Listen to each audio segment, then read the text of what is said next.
بہت شکریہ آپ کے وقت کا۔ Honoured sir, I am really honoured. Shah ji, سوال ایک ہے، میں چاہتا ہوں کہ اس کے اوپر رہنمائی کریں۔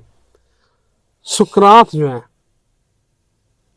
اس کو اہل بیت کی محبت کا جو فیض ملا ہے وہ میرے ناظرین کو بتائیں، اور وہ یہ بتائیں کہ وہ کون سی چادر ہے جو آپ کی نسلوں کا بھلا کر دے گی، آپ کی نسلیں سنوار دے گی، آپ کی دنیا اور آخرت سمجھ جائیں گی۔ سر صرف سقراط ہی ہے جس کو رسالت مآب کا اور اہل بیت کا فیض ملا ہے؟ ایک نام ہے جس کو دنیا بھگوان مانتی ہے، سدھارتھ۔ مانتی ہے جی؟ سدھارتھ جس کو دنیا گوتم کے نام سے جانتی جی ہے، جی بالکل۔ بدھ، ٹھیک ہے، یہ چائنیز یہ سارے اس کو مانتے ہیں۔ سدھارتھ کی جو لائف سٹوری ہے اس میں ایک واقعہ ہے، ٹھیک ہے، اور وہ واقعہ ہے کہ ایک کالے گھوڑے پہ ایک سردار آیا تھا۔ جب گوتم نے، سدھارتھ نے دنیا بادشاہی چھوڑ دی اور وہ جنگل میں جا کے درخت کے نیچے بیٹھ گیا، تو کچھ عرصہ بیٹھا تھا تو ایک سردار آیا جس نے کالے رنگ کی ٹربن پہنی ہوئی تھی، نقاب کیا ہوا تھا اور کالے گھوڑے پہ سوار تھا۔ اس نے کہا، سدھارتھ، مالک کے گھر سے تمہاری منظوری ہو گئی ہے۔ اس نے اپنے گھوڑے پہ بٹھایا اور سدھارتھ کو کہیں لے گیا۔ کچھ لوگوں نے، ایک کتاب ہے، مطلب میں اپنی طرف سے کیا کہوں، ایک کتاب ہے مساک النبیین، 3 حصے یا 4 حصے ہیں اس کی، 4 جلدیں کہ 3 جلدیں، اس میں یہ بھی واقعہ لکھا ہوا ہے۔ اس میں جتنے پرانے نبیوں اور جتنے پرانے جو ہیں وہ بڑے لوگوں کو رسول اللہ صلی اللہ علیہ وسلم کی بشارتیں ملیں اور سرکار ختمی مرتبہ سرور انبیاء صلی اللہ علیہ وسلم سے ان کو فیض ملا، وہ ساری کتاب اسی کی طرف ہے، مساک النبیین کے نام سے، ٹھیک ہے، مشہور کتاب ہے۔ اس میں یہ سدھارتھ کا واقعہ بھی لکھا ہوا۔ پھر کسی نے جو ہے وہ اسی طرح ایک اور ہے، جیسے یہ البانیہ میں کوہ عباس ہے، جیسے سیریا میں اور رومن کے اوپر کوہ فاطمہ ہے، فاطمہ ماؤنٹین۔ سر یہ ایسے ہی بن گئے ہیں یورپ میں، یہ بلا وجہ بن گئے ہیں، اور اسلام سے تو کئی سال پہلے کی بات ہے، ٹھیک ہے۔ پھر اس کے بعد یہ جو البانیہ میں جب وہ مدد کرنے کے لیے آئے تھے تو اس وقت تو ان کو تو پتہ ہی نہیں کہ عباس نام کا کوئی شخص بھی ہے، انہوں نے اس کی مورتی بھی بنائی ہوئی ہے، گھوڑے پہ بیٹھا ہوا ہے، علم اس نے پکڑا ہوا ہے۔ تو کون تھا جو وہاں پہ ان کو نظر آیا؟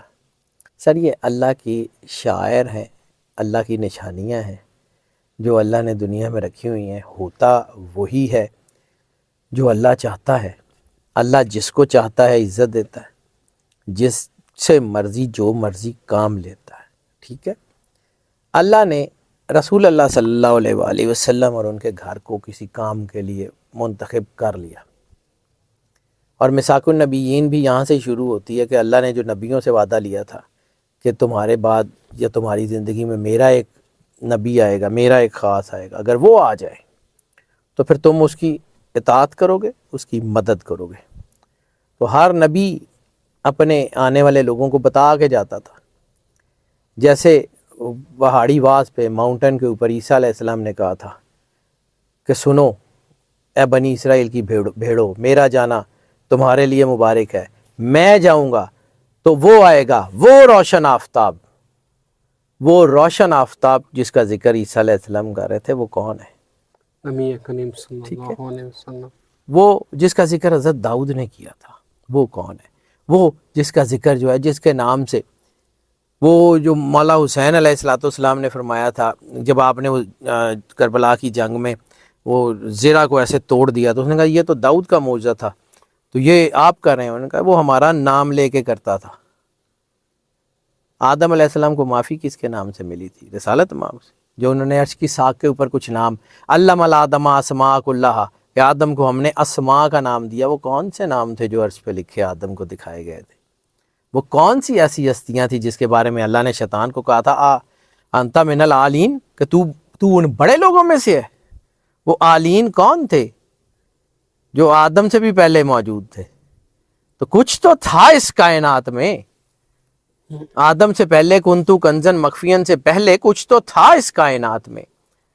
تو آدم علیہ السلام سے لے کے خاتم سرکار ختمی مرتبہ سرور انبیاء تک جن کی رہنمائی ہوئی اس کے لیے کرنے والے تو وہی تھے.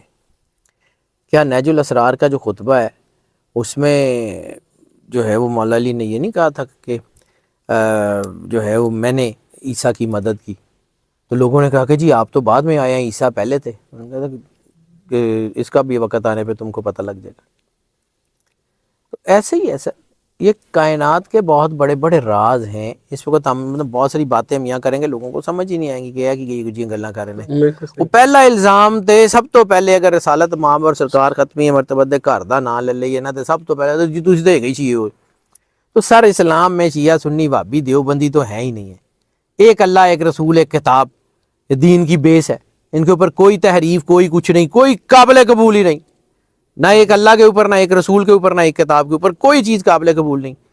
جس سے رسول اللہ نے محبت کی اس سے محبت واجب، جس سے رسول اللہ نے دشمنی کی یا جس نے رسول اللہ سے دشمنی کی اس سے دشمنی واجب. یہی دین ہے.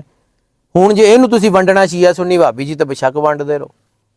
بالکل ٹھیک ہے، دین کی تو بیس یہی ہے اور تو کچھ بھی نہیں ہے. بالکل صحیح ہے. اللہ کی وحدانیت جو ہے اس کے ساتھ رسالت مآب سرکار ختمی مرتبت سرور انبیاء صلی اللہ علیہ وآلہ وسلم اور ان کے گھر سے محبت، یہ وفاداری، یہی تو دین ہے.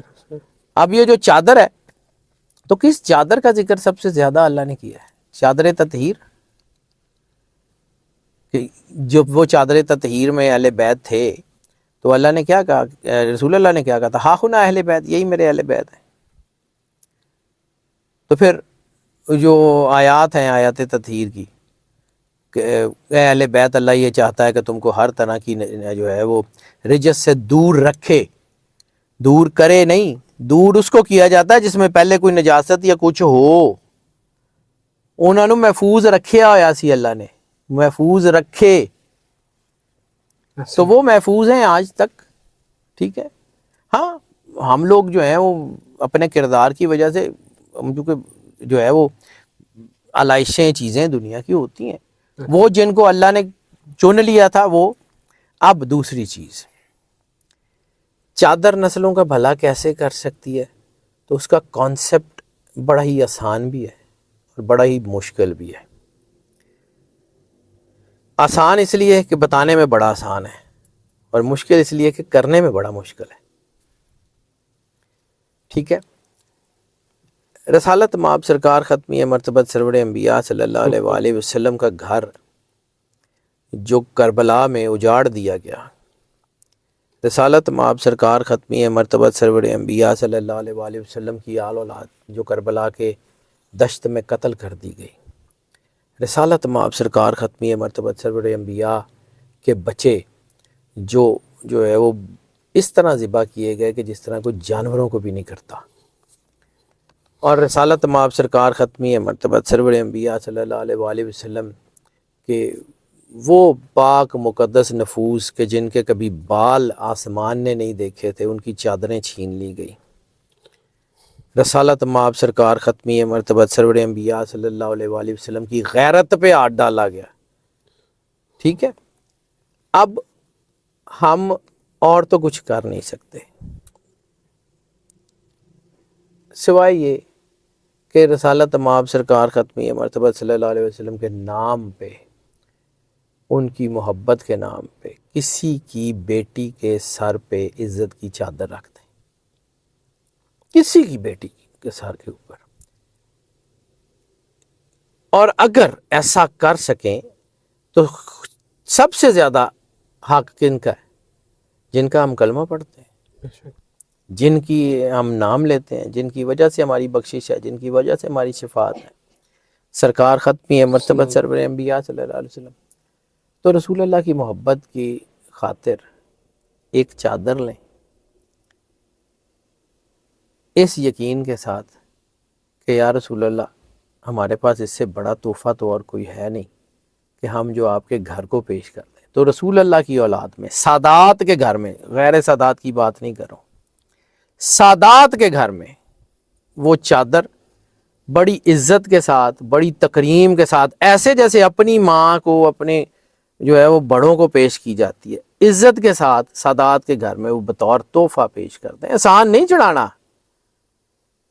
وہ بطور تحفہ پیش کرتے ہیں. آ جائیں واپس, جب آپ تحفہ پیش کرتے ہیں رسول اللہ کی بارگاہ میں پیش ہوں, شکرانے کے نفل پڑھیں اور صرف عرض یہی کریں کہ یا رسول اللہ ہم جو ہے اس سے زیادہ تو اور کچھ نہیں کر سکتے تھے, یہ چادر آپ کی بارگاہ میں آپ کے بچوں کے سر پہ ہم اس دور میں تو نہیں پیش کر سکے, لیکن یہاں آج آپ کی اولاد ہے تو ان کے سر پہ ہم یہ چادر پیش کر دیتے ہیں.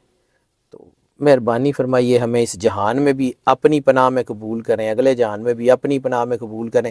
تو جس کو رسول اللہ اپنی پناہ میں قبول کر لیں اس کے ساتھ پھر کوئی برا کر سکتا, پھر اس کی نسلوں کا بھلا ہونے سے کون روک سکتا. اللہ اکبر.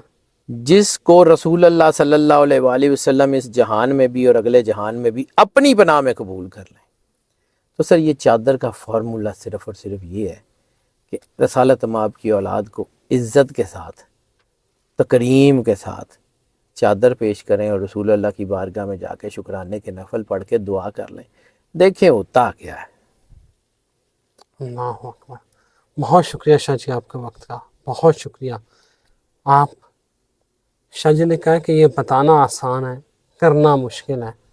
آپ عمل کر کے دیکھیں, اللہ آپ کی نسلوں کا بھلا کر دے گا, آپ کی نسلیں میں سنور تھوڑا سا جائیں گی. بتانا اس لیے کرنا اس لیے مشکل ہے کہ وہ تکریم کا احساس کرنا, بالکل وہ رسول اللہ کی عزت کا احساس کرنا, وہ رسول اللہ کے خاندان کی حرمت کا پاس کرنا, وہ احساس آپ کے دل میں ایک سیکنڈ کے 1000ویں حصے میں بھی آ جائے گا نا تو دل پھٹ کے باہر آ جائے گا آپ کا.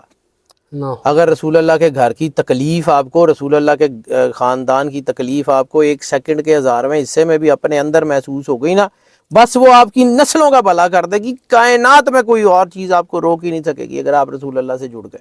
اللہ اکبر. شاہ جی بہت شکریہ, thank you very much. Always welcome sir. Thank you. مجھے اجازت دیجیے ناظرین, اللہ حافظ.